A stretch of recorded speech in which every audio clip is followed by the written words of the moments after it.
دائما نتكلم على بلدية شبد. دون بلدية شبد يعني ما ترقى إلى المستوى المطلوب لنظافة شبد. يعني شوف هذا خلف شبك الإذاعة على تقريبا مستوى كيلو كيلوين تقريبا، كلها قذارة، كلها جيف، كلها زبالة. وين بلدية شبد؟ يعني المواطن شو يسوي؟ التلوث هذا كلها جيف. بلدية شبد يا وزير البلدية، وزير البلدية لا تجي بس شبد تمشي شوي تشوف الوساط. هذه فقط الموجودة الآن خلف شبك الإذاعة. تعال دش داخل شبد وتعرف الزبالة اللي احنا عايشين فيها للأسف.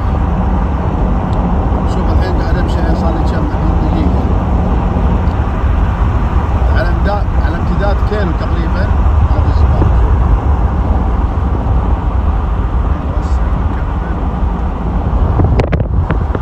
كلها زبالة، كلها جيف.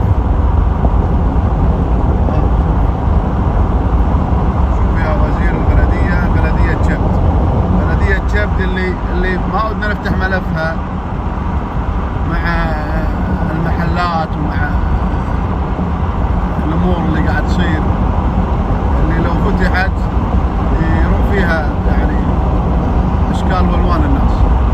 لكن شوف الزبالة،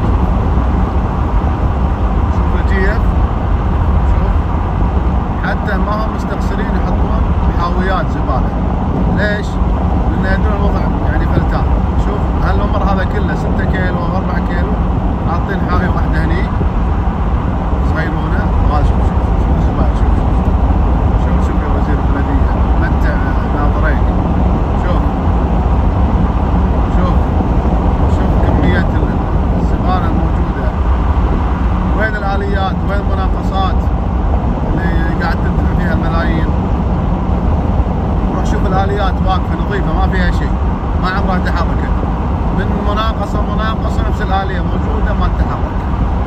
يلا.